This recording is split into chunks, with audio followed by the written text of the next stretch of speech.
దేవుని నామమునకు మహిమ కలుగును గాక. ప్రభువునందు ప్రియులరా, మన ప్రభువు రక్షకుడునైన క్రీస్తు యేసు పరిశుద్ధ నామంలో మీ అందరికీ శుభములు. 24వ తేదీ డిసెంబర్ మాసము 2025వ సంవత్సరం వచ్చేసింది కదా. క్రిస్మస్ ఏది ఏమైనా నిజంగా ముందు వెనుక అంటే క్రిస్మస్ ముందు రోజు, క్రిస్మస్ తర్వాత అంటే ముందు రోజు ఎంతో సిద్ధపడతాము, ఎన్నో కార్యాలు, నిద్ర లేకుండా రాత్రులు గడుపుతాము. కానీ ఆ తర్వాత అయిపోయింది కదా, చేయవలసింది చేసాము, మళ్ళా చేయాలంటే ఇంకో సంవత్సరం ఎదురు చూడాలి. అలసిపోయావు, ఆట అలసిపోయే వరకు ఆడాలా, జీవితం చనిపోయే వరకు బ్రతకాలా. అయితే అలసిపోయే వరకు ఆడిన ఆటలో గెలుపు ఓటములు ఉంటాయి, చనిపోయే వరకు బ్రతికిన జీవితంలో జయము అపజయము ఉంటుంది. ఇవన్నీ కూడా చివరిలో ఉంటాయి. అది నువ్వు ఆడుతున్నప్పుడు గెలవగలను అనే నమ్మకంతో, గెలవాలని ఆశతో కాకుండా, చనిపోయినప్పుడు నా పరుగు తుదముట్టించిందని, చేయగలిగిందంతా చేశాను కాదు, ఆయన ఎంతవరకు నాకు కృపనిచ్చాడో ఇదే జీవిత పరమార్థం. చాలాసార్లు నాకు నేను చెప్పుకునేది, నువ్వు ఎందుకు బాధపడుతున్నావు? బాధపడమాక. నిజంగా చాలా విషయాల్లో ఈ బాధ మనల్ని చంపేస్తూ ఉంటుంది. నీవు నేను ఈరోజు మీకు నేర్పించే ఒక మంత్రం ఏంటంటే, బాధపడమాక.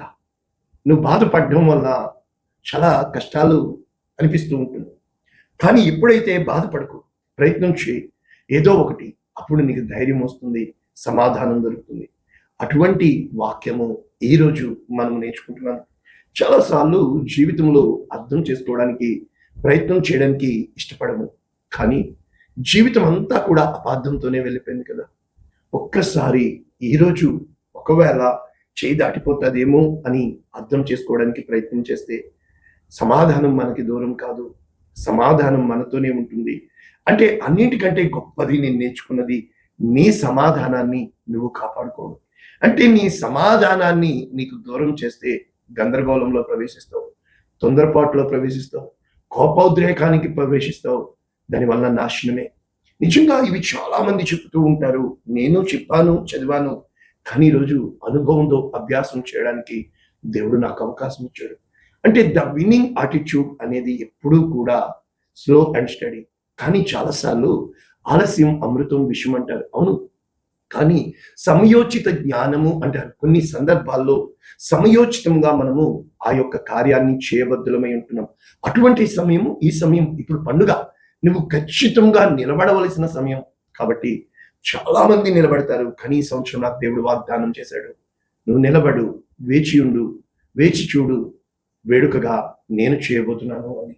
కనుక అటువంటి వాగ్దానము ఈరోజు మనము నేర్చుకోబోతున్నాం. ఆయనకి ఇష్టలైన మనుషులకు భూమి మీద సమాధానము కలుగునుగాక. ఆయనకు ఇష్టలైన మనుష్యులకు భూమి మీద సమాధానము కలుగునుగాక. లూకాసు వార్త 2వ అధ్యాయము 14వ వచనం, పూర్తి వచనము, సర్వోన్నతమైన స్థలములలో దేవునికి మహిమ, ఆయనకి ఇష్టలైన మనుషులకు భూమి మీద సమాధానము కలుగునుగాక అని దేవునికి స్తోత్రము చేయుచున్నది.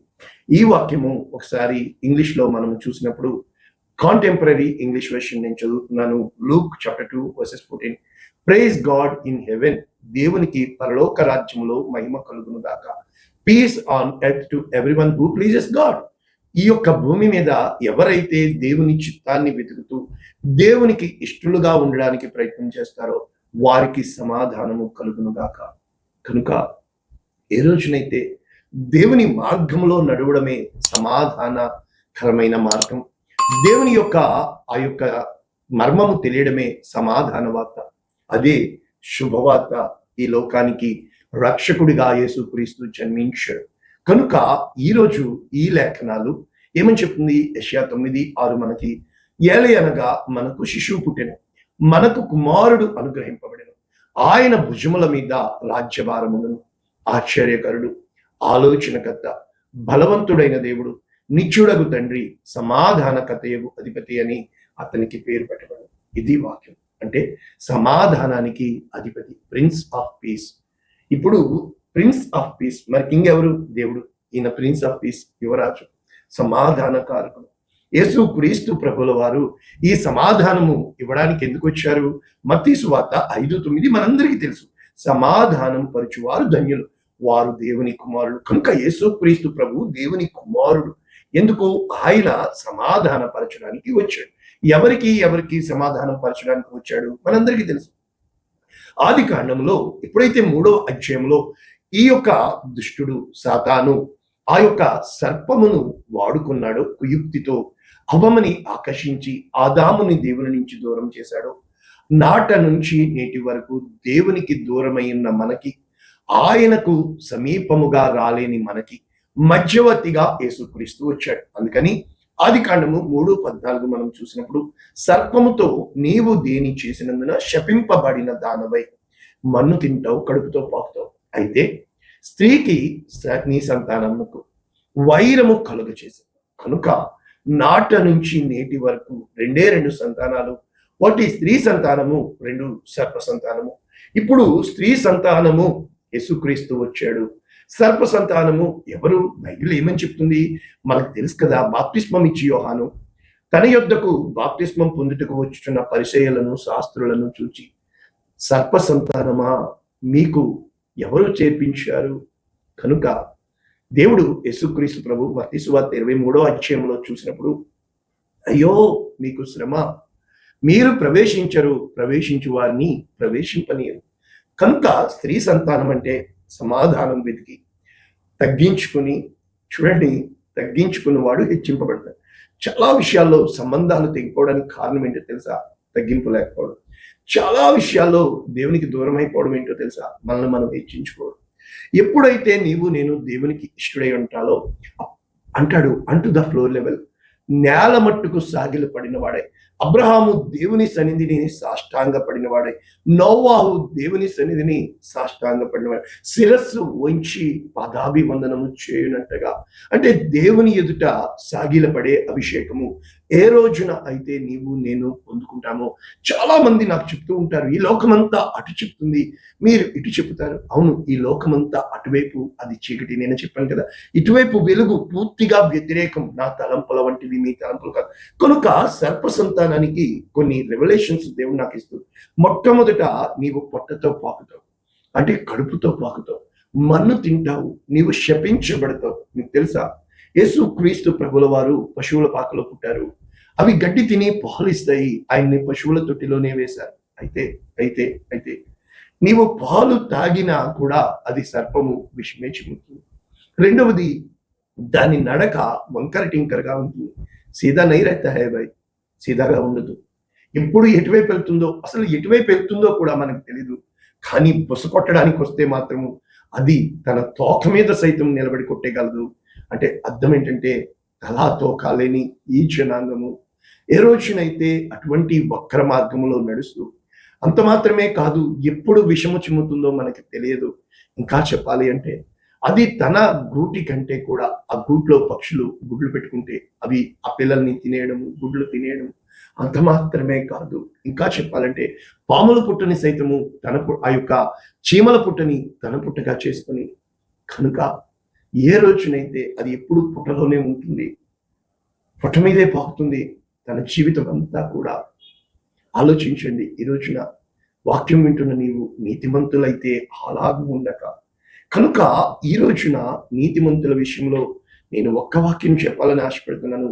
మత్తయి సువార్త 25లో మనందరికీ తెలుసు, ఆయన గొర్రెల కాపరి ఏ విధంగా గొల్లవాడు, గొర్రెలను ఒకవైపు మేకలను ఒకవైపు పెట్టి, నేను దప్పికొంటిని, మీరు నాకు దాహం ఇచ్చారు అని నీతిమంతులు, నేను వస్త్రహీనుడై ఉన్నాను కానీ మీరు నన్ను కనీసం పట్టించుకోలేదని ఆ యొక్క ఈ విశ్వాసము లేని అవిశ్వాస ధర్మ వారిని అన్నప్పుడు, నీవెప్పుడు ప్రభు అంటే నిత్యము అనుక్షణము దేవుడు నిన్ను దర్శిస్తున్నాడు సమాధానం ఇవ్వడానికి. ఎన్నో విషయాల్లో మనము ఆకాశం వైపు చూస్తూ ఉంటాము, నిందిస్తూ ఉంటాము దేవుణ్ణి. ఆయన ఎప్పుడూ నీ ముందుకు వచ్చి పలకరిస్తూ ఉంటాడు. ఆయన పరిచయస్తుడుగానే ఉంటాడు. ఆయన ఎవరి రూపంలో వస్తాడో తెలియదు. ఈ రోజున క్రిస్మస్ వాక్యం వింటున్న నీవు, ఆయన వచ్చేసాడు ఈ లోకానికి. ఆయన్ని సిలువేసి చంపేశారు ఈ లోకం. ఆయన మరణించాడు, పునరుద్ధానుడయ్యాడు, వెళ్ళిపోయాడు. ఇప్పుడు క్రిస్మస్ వాక్యం కాదు, కానీ ఆయన నిన్ను పరిశుద్ధాత్మని పంపించాడు. ఆ పరిశుద్ధాత్మ పూర్ణుడిగా ఈ లోక శరీరులతోనే ఆయన నీ దగ్గరికి వస్తున్నాడు. ఆయన నిన్ను అనుక్షణము వెంటాడుతున్నాడు. నీ దగ్గరికి తన బిడల్ని తెస్తున్నాడు, కానీ నువ్వు వారిని తన్నేస్తున్నావు. కనుక ఇక్కడ ఏమని జరుగుతుంది? స్త్రీకి ప్రయాసను, వేదనను, కనుక అక్కడ భార్యాభర్తల మధ్య సంబంధము తెగిపోయినట్లు చూస్తున్నాం. అంతకు ముందు నా ఎముకలో ఎముక, నా మాంసంలో మాంసము, నరుని నుండి తీయబడిన దాను కనుక నారి అని చెప్పబడ్డారు. కానీ ఈరోజు నారి నుంచి తీయబడింది స్త్రీ సంతానముగా ఈ లోక సంతానాన్ని.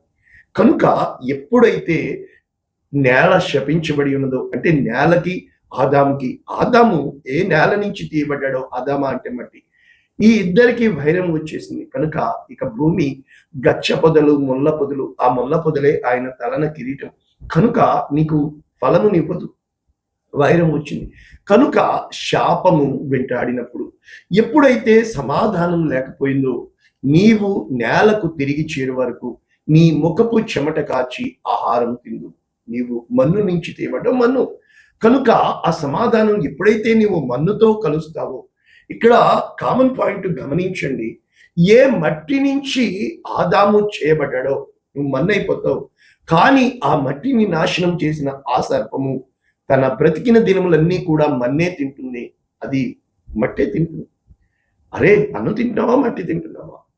కనుక ఈరోజు పండుగ దినములు. కానీ ఈ వాక్యము సెంటిమెంట్తో ఎందుకు చెప్తున్నానంటే, నేను చెప్పాను, దేవుడు నిన్ను నక్షత్రంగా చేశాడు, చుట్టూ చీకటి ఉంది. ఈరోజు దేవుడు నిన్ను మానవత్వంతో చేశాడు, దానవత్వం వచ్చేలా. నువ్వు గొప్ప పండుగలు చేస్తున్నావు, వేడుకలు చేస్తున్నావు, సంబరాలు చేస్తున్నావు. జనమంతా నీ దగ్గర ఉన్నారేమో, కానీ జాగ్రత్త సుమా, ఉంటారని దేవుని వాక్యం చెప్తుంది. ఎందుకంటే అసలీ నకిలీ దోనో మేకి లగ్తా హై. రెండు ఒకలాగే ఉంటాయి, ఒరిజినల్ అండ్ డూప్లికేట్. కానీ ఒకటి వేకువ చుక్క, రెండవది వేకువ చుక్కే. మీకు తెలుసా, లూసిఫర్ అంటే వేకువ చుక్క అనే అర్థం. యేసుక్రీస్తు ప్రభు వారు వేకువ చుక్క, మార్నింగ్ స్టార్ అని కూడా నేను నిన్న వాక్యం నేర్పించాను. రెండు ఒకటే. కానీ నీకు తెలుసా, మోషే సర్పాన్ని చేశాడు, ఐగుప్తీయుల సుఖనుగాండ్రు కూడా సర్పాన్ని చేశారు. కొంతకాలం తర్వాత దేవుని శక్తి బయలుపరచబడింది. ఈ లోకంలో మన జీవితంలో మనం చూసినప్పుడు యెషయా గ్రంథము 59:1, రక్షింపనేరక ఉండినట్లు యెహోవా హస్తము కురుచు కాలేదు, విననేరక ఉండినట్లు ఆయన చెవులు మందం కాదు. మీ దోషములు మీ దేవునికి అడ్డముగా వచ్చినాయి, మీ పాపములు ఆయన ముఖమును మరుగుపరిచెను. కనుక మీ చేతులు రక్తము చేతను, మీ వేళ్ళు దోషము చేతను అపవిత్రపరచబడి ఉన్నవి. అబద్ధములాడుచున్నవి మీ పెదవులు, మీ నాలుక కీడును బట్టి మాట్లాడుచున్నది. కాబట్టి ఇక్కడ చెప్పబడుతున్న మాట చూసినప్పుడు, నీతిని బట్టి ఎవడూ సాక్ష్యం పలకడు, సత్యమును బట్టి ఎవడూ వ్యాజ్యమాడడు. అందరూ వ్యర్థమైన దాన్ని నమ్ముకుని మోసపు మాటలు పలుకుదురు, చెడుగును గర్భము ధరించి పాపమును కందురు. చూసావా? కనుక ఇక్కడ చెప్పబడుతుంది, సర్ప సంతానం కోసము మిడు నాగుల గుడ్లను పొదుగుదురు. చూసారా? నాగుల గుడ్లను పొదుగుదురు, సాలె పురుగు వల నేయుదురు, ఆ గుడ్లు తినువాడు చచ్చును, వాటిలో ఒకదానినైనా ఎవడైనా త్రొక్కిన ఎడల విష సర్పము పుట్టును. కాబట్టి ఇదన్నమాట. ఎప్పుడైతే మరి నువ్వు దేన్ని కంటున్నావు, దురాశ గర్భము ధరించి పాపము కనును, పాపం పరిపక్వమై మరణమును కనును. ఇటువంటి నశించిపోయిన మన కొరకు యేసు క్రీస్తు ప్రభుల వారు ఇప్పుడు వాక్యపు లోతుల్లోనికి వెళ్తే, ఎఫెసీయులకు రాసిన పత్రిక 2:14, ఆయన మన సమాధానమై ఉండి. ఇక్కడ ఎవరికి సమాధానం అని చెప్తున్నాడు? ఒక్కసారి మనం చూస్తే 12వ వచనం, ఆ కాలమందు ఇశ్రాయేలుతో సహపౌరులు కాక మనమే పరదేశులు, వాగ్దానము నిబంధనలు లేని పరజనులు, నిరీక్షణ లేని వారమై ఉండి, దేవుని లేని వారమై ఉండి, దేవుని ఎరుగని వారమై ఉండి, క్రీస్తుకు దూరస్తులై ఉన్న మనము ఈ రోజున సమీపస్తులుగా క్రీస్తు యేసునందు, క్రీస్తు రక్తము వల్ల. మీకు తెలుసా, ఆయన రక్తము చిందించాడు, మాంసపు ముద్ద అయ్యాడు. ఆయన మాంసమంతా శరీరం తూట్లు, కానీ ఎముక ఎరగల. దాని భావం ఏంటో తెలుసా? పస్కా పండుగ, ఆ యొక్క పస్కా బలి పశువు ఎముక విరగకూడదు అని చెప్పి నిర్గమకాండం 12:46. మరి మనం చూసినప్పుడు కీర్తన 34:20, ఇంకొక చోటు కూడా ఈ వాక్యాలు రాయబడుతూ ఉంటాయి, సంఖ్యాకాండంలో కూడా. అంటే ప్రభువునందు ప్రియులారా, దేవుడు నిన్ను తల్లి గర్భమందు ఎముక ఎలాగూ ఎదిగి ఆత్మ దానిలోనికి ప్రవేశించును, ఎముకల లోయలో సైతము దేవుడు నీలో ఆత్మని నింపుతానని ఆ ఎముకని దేవుడు భద్రపరిచినట్లు మనం చూడగలుగుతున్నాం. ఈ రోజున మన జీవితాల్లో నీవు స్కిన్నీ అయిపోతూ ఉంటారు కదా, ఎముకల గూడులాగా. అయినా కూడా పర్వాలేదు, నా జీవము నేను నీలో ఉంచుతాను అని దేవుని వాక్యం సెలవిస్తుంది.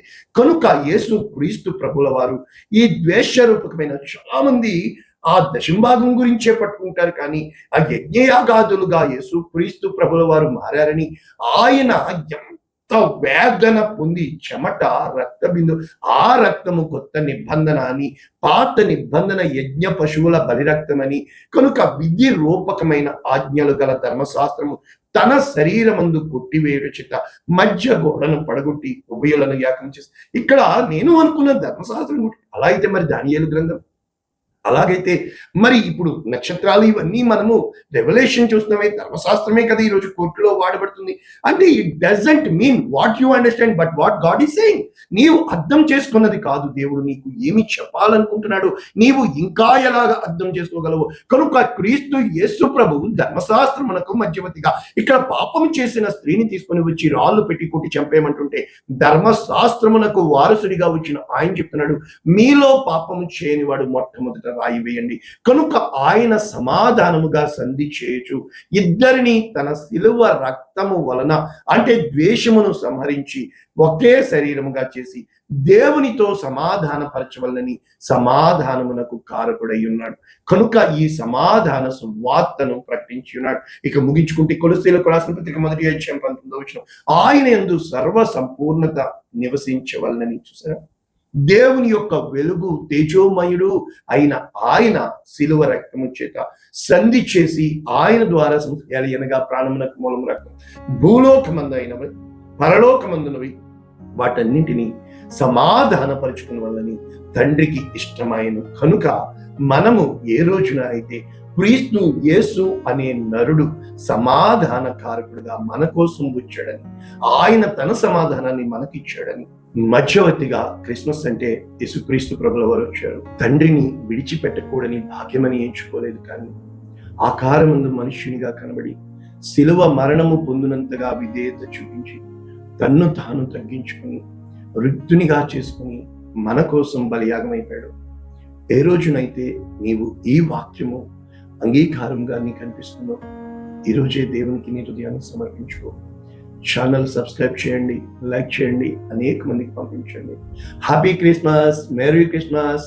పరిశుద్ధుడు ఆ ప్రేమ కలిగిన తండ్రి, విత్తబడిన వాక్యము అనేక మందికి ఆశీర్వాదంగా, అనేక మందికి తమ చీకటిలో ఉన్న జీవితాలు వెలుగులోకి నీ కృపా సహితమైన వాక్యం ప్రకటించడానికి సహాయం చేయండి.